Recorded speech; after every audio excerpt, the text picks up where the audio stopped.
Now? Just a brief. I Yeah. gotta I gotta go where I like to do the Mada. We said 10:15, right? Okay. Finish 15 minutes? Less even. Yeah. Oh, okay. Yeah, I did just think apart. We are in the laws of Malva Veloive, lender and borrower. We're in the 25th chapter. Very engaging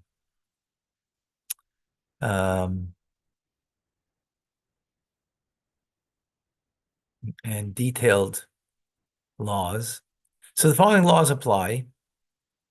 When a person gives a loan to a colleague and afterwards a third party says, I will act as a guarantor. Right afterwards, the lender sues the borrower because he didn't pay, and the third party says, let him go, and I will act as a guarantor.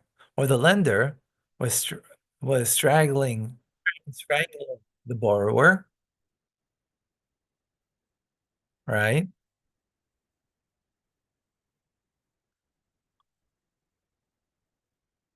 Because he wasn't paying her, not important in the marketplace. And the third party says, let him go, I'll act as a guarantor. The guarantor is not obligated at all, even if the prospective guarantor says in the presence of court, I will guarantee the money, he's not liable. Why? Because he was just trying to stop the lender from suing the borrower, right? Or from strangling him in the marketplace. In other words, he didn't really take the commitment on. So he's not liable then. If, however, he formalizes his commitment and guarantee with a kinyan, he becomes obligated at all the above situations. But if he made a kinyan, an act of acquisition, in other words, they took something and he lifted it up and he said, okay, I'm taking upon myself the responsibility for payment. So then he acts as a guarantor because that is formally making a commitment. This applies whether the kinyan was made in the presence of court or together with the lender alone, right? Now, of course, he might say that he never did it if he did it with the lender alone, but we're talking about the law itself, that if he did make that act of acquisition, then he has a responsibility as a guarantor. If he just, remember, he did not guarantee the loan at the time of it being lent.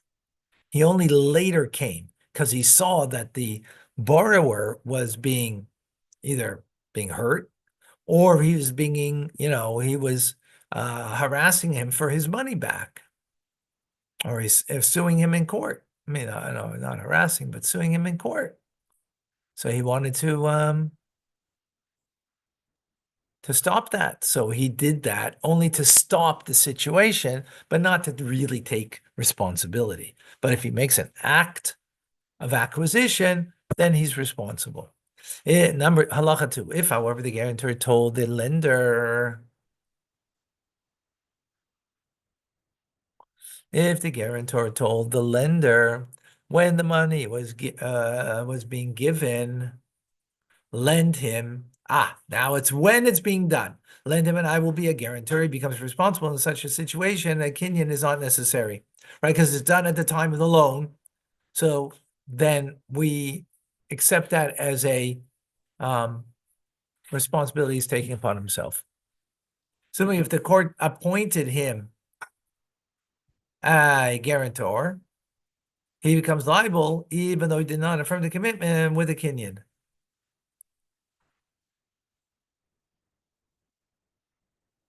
So, for example, the court desired to expropriate property from the borrower. Thank you. All right. Court desired to expropriate property from the borrower. And this person told them, let him be, I will guarantee the debt for him. Since he receives satisfaction from being trusted by the court, he accepts the binding commitment upon himself. So it's an interesting law over here. Before we said, because he said it, it doesn't mean anything. But over here, because he's saying it in front of the court, and it's being accepted, there's some kind of benefit that he has from this, that he has a satisfaction over here, that he's being trusted by the court. And therefore that makes it binding.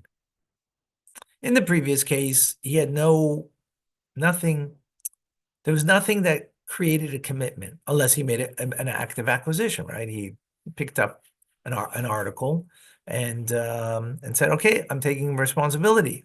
Or if he did it, as we said in the beginning of this halacha, he accepted the responsibility at the time of the lending. So then fine, because that's the appropriate time. And in this instance, though, it's in front of the court. Afterwards, because the property is going to be taken away from the individual, the borrower.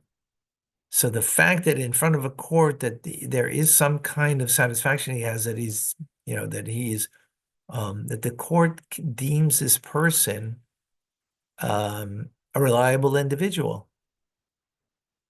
and that he's reliable, then because of that, it's obliges him to make payment in this instance. Okay, I just wanted to do a little teaching from Rambam today. I must stop now. Thank you for joining.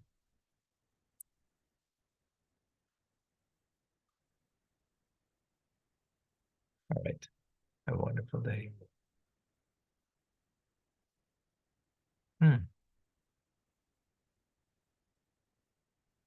Just curious. Give me a second.